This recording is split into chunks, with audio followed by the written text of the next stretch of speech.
தன்னுடைய குடும்பத்திற்காகவும் தன்னுடைய ஊழலுக்காகவும் திமுக கட்சியை மாற்றிய பொழுது புரட்சி தலைவர் உருவானார். தன்னை சுத்தி இருக்கிற 10 குடும்பத்துக்கும் சேர்த்து ஒரு மிகப்பெரிய ஊழல் சாம்ராஜ்யம் உருவாக்கினார். ஆனா இன்னைக்கு மாண்புமிகு முதலமைச்சர் அவர்கள் அந்த 10 குடும்பத்தை ஒழிச்சு தன்னுடைய 2 குடும்பம், தன்னுடைய மருமகன், தன்னுடைய மகன் முதல்ல ஒரு அமெண்ட்மெண்ட் கொண்டு வந்தாங்க சோசியல் ஜஸ்டிஸ்க்காக. ஆனா இன்னைக்கு சாதிவாதி கணக்கெடுப்பு நடத்த மாட்டாரு. ஏன்னா அதுதான் பிஜேபியோட ஒரு உறவு. திரு முதல்வர் அவர்கள் சமூக நீதியை மறந்தாரு, சாதி அரசியலை உருவாக்குனாரு, ஊழலை உருவாக்குனாரு. இன்னைக்கு மதுரை மண்ணில் இருக்கக்கூடிய அமைச்சர் மூர்த்தி இருக்கிறாரு, இந்த மாநாட்டிற்கு எத்தனை தடைகளை உருவாக்குனார் தெரியுமா? அத்தனை தடைகளும் உடைச்சு இங்க நின்னுக்கிற கூட்டம் தான் நம்மளுடைய தமிழக வெற்றி கழகத்துடைய கூட்டம். இந்த மதுரை மண்ணிலிருந்து சொல்லின, இந்த மதுரை மண்ணுடைய பிடி பழனிவேல் தியாகராஜன் சொன்னார், இந்த ஆட்சிக்கு வந்தவொடனே மருமகனும் மகனும் மிகப்பெரிய ஊழலை செஞ்சுட்டாங்கப்பா. அப்படி சொன்ன உண்மைக்காக இன்னைக்கு அமைச்சரவையில இருந்து ஓரம் கட்டப்பட்டாரு. மூர்த்தி என்ன சமூக நீதி காவலரா? ஏன் ஒட்டுமொத்த ஊழலையும் குடும்பத்துக்கு கொடுக்கக்கூடிய ஒரு அமைச்சர்களை தான் உருவாக்கி இருக்கிறாங்க. யார் அண்ணாவுடைய கொள்கைகளை இன்றைக்கு கடைபிடிக்க முடியும், நிர்வாகத்தில் கொண்டு வர முடியும்? ஒரே தலைவர், எங்களுடைய தலைவர் அவர்கள் தான். தம்பி தலைமை ஏற்கவா அப்படின்னு அண்ணா கூறினார். 1967 எப்படி அண்ணா வந்து தம்பிகளை பார்த்து தம்பி தலைமை ஏற்கவா என்று அண்ணா தன்னுடைய தம்பிகளுக்கும் இளைஞர்களுக்கும் கூறினாரோ, அதே போல இந்த மதுரை மண்ணில், இந்த பாண்டிய நாட்டில் தமிழகத்தின் குரலாக 1967, 1977, 2026 உங்கள் விஜயாக முதலமைச்சராக உறுதி எடுக்கக்கூடிய எங்களுடைய தலைவர் அவர்களே, பொதுச் செயலாளர் அவர்களே, என்னுடைய வணக்கத்தை கூறி, அதாவது நேற்றிலிருந்து ஒரு அரசியல் கருத்துரை தமிழகத்தில் எல்லா மீடியாலையும் உருவானது, மக்கள் மனதில் உருவானது. கொள்கை தலைவரா 5 தலைவர்களை உறுதிப்படுத்தி கட்சியை வழிநடத்தக்கூடிய இந்த நேரத்தில் எதற்கு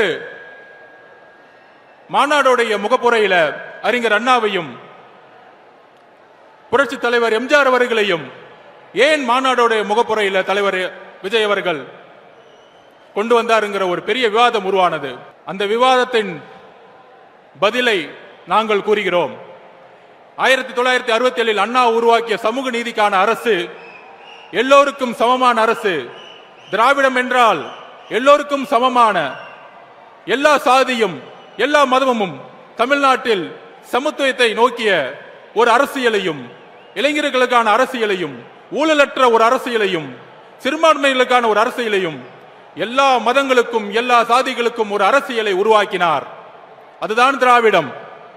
அந்த திராவிடத்தை வழிவந்து கலைஞர் கருணாநிதி அவர்களும் புரட்சி தலைவர் எம்ஜிஆர் அவர்களும் 1971 தேர்தலை எதிர்கொண்டார்கள். எம்ஜிஆர் அவர்கள் கலைஞர் கருணாநிதியுடன் தேர்தல் அரசியலை தன்னுடைய முழு தியாகத்தையும் உருவாக்கி மிகப்பெரிய வெற்றியை அடைந்தார்கள். ஆனால் 1971 மிகப்பெரிய வெற்றி பெற்ற பிறகு அண்ணா உருவாக்கிய கொள்கையிலிருந்து, சமூக நீதியிலிருந்து, ஊழலற்ற ஆட்சியிலிருந்து தன்னுடைய குடும்பத்திற்கான கட்சியாக கலைஞர் கருணாநிதி அவர்கள் மாற்றிய பொழுது அன்றைக்கு குரல் கொடுத்தார். 1972 புரட்சி தலைவர் எம்ஜிஆர் அவர்கள் கட்சியை உருவாக்கினார். அந்த கட்சியை உருவாக்கி 1977 மிகப்பெரிய அரசியல் வெற்றியை பெற்றார். ஆக அண்ணா அவர்களுடைய குறிக்கோளை கலைஞர் கருணாநிதி அவர்கள் தன்னுடைய குடும்பத்திற்காகவும் தன்னுடைய ஊழலுக்காகவும் திமுக கட்சியை மாற்றிய பொழுது புரட்சி தலைவர் உருவானார். இன்றைய காலகட்டம் என்ன?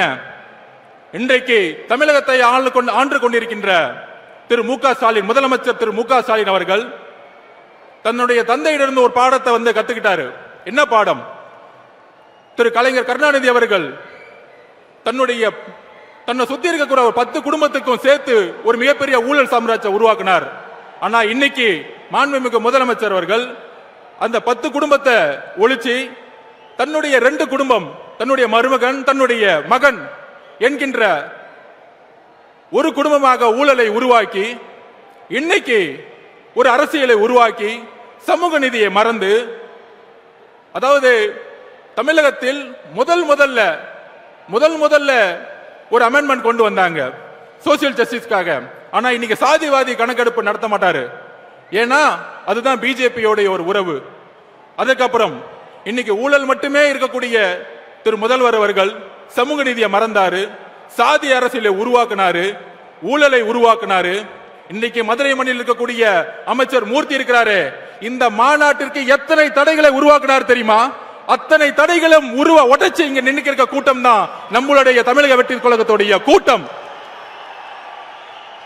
இந்த மதுரை மண்ணிலிருந்து சொல்லின, இந்த மதுரை மண்ணுடைய பிடி பழனிவேல் தியாகராஜன் சொன்னார், இந்த ஆட்சிக்கு வந்தவன மருமகனும் மகனும் மிகப்பெரிய ஊழலை செஞ்சுட்டாங்கப்பா. அப்படி சொன்ன உண்மைக்காக இன்னைக்கு அமைச்சரவையிலிருந்து ஓரம் கட்டப்பட்டாரு. ஆனா இன்னைக்கு யாரு இருக்கா? இந்த மதுரை மண்ணிலிருந்து மூர்த்தி இருக்கிறார். மூர்த்தி என்ன சமூக நீதி காவலரா? ஏன் ஒட்டுமொத்த ஊழலையும் குடும்பத்துக்கு கொடுக்கக்கூடிய ஒரு அமைச்சர்களை தான் உருவாக்கி இருக்கிறாங்க.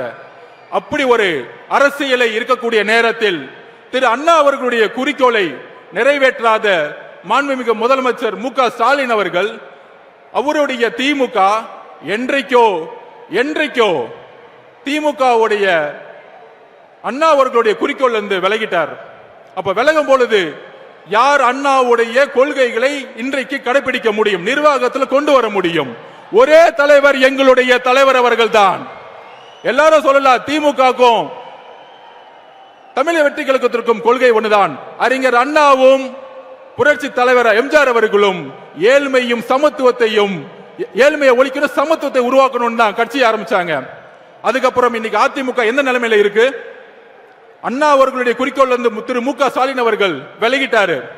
ஆனா புரட்சி தலைவர் எம்ஜிஆர் அவர்கள் உருவாக்கிய கொள்கை, அதை வழிநடத்திய அம்மா ஜெயலலிதா அவர்களுடைய கொள்கையிலிருந்து தடமாறி இன்னைக்கு பிஜேபியோட உறவு வச்சுக்கிட்டு தமிழகத்துல பிஜேபியை இன்னைக்கு பின்புற வாசல் வழியாக அதிகாரத்தை அடைகிறதுக்கு அதிமுகவுடைய இன்றைய தலைமை எல்லா முயற்சிகளும் செஞ்சிட்டு இருக்கு. அப்படி இருக்கும் பொழுது நாங்கள் உறுதியாக கூறுகிறோம், அறிஞர் அண்ணாவுடைய கொள்கைகளையும் புரட்சி தலைவர் எம்ஜிஆர் அவர்களுடைய கொள்கைகளையும் உள்வாங்கி அதை அரசியல் வெற்றியாக மாற்றி 2026 மிகப்பெரிய இளைஞர் புரட்சியை உருவாக்கி தலைவர் விஜய் அவர்கள் முதல்வராக உருவாகி அந்த கொள்கையை நிறைவேற்றக்கூடிய வலிமை எங்களுடைய தலைவர்களுக்கும் தமிழக வெற்றி கழகத்திற்கு மட்டும்தான் இருக்கிறது. இதற்கு தான் எங்களுடைய பதில். இன்றைக்கு பிஜேபி எந்த அளவிற்கு பின்புற வாசல் வழியாக இல்ல, முன்புற வாசல் வழியாக, நேற்று கருப்பு சட்டம் 30 நாள்ல ஒரு குற்றச்சாட்டுனா ரிசைன் பண்ண சொல்றாங்க. அந்த அளவிற்கு கருப்பு சட்டத்தை, மாநில சுயாட்சிக்கு எதிராக பிஜேபி தன்னுடைய கொள்கைகளை உள்வாங்கிக் கொண்டிருக்கிறது. அண்ணா 1967 அண்ணா அவர்கள் கூறியது போல, தலைவர் அவர்களே தம்பிங்களை அலையுங்கள், தம்பி தலைமை ஏற்கவா, மன்னராட்சியை ஒழிக்க தம்பி தலைமை ஏற்கவா, மதுரை மண்ணிலிருந்து புறப்படுவோம், மதுரையை எப்படி பாண்டிய மன்னர்கள் மக்களுக்கான ஒரு அரசை உருவாக்கினாரோ அப்படி ஒரு அண்ணா அவர்களை கூறியதை போல ஏழைகளுக்கான அரசாக, ஒரு நேர்மையான அரசாக உருவாக்க எங்கள் தலைவரை நாங்கள் அழைக்கிறோம். தம்பி வா, தலைமை ஏற்கவா. நன்றி, வணக்கம்.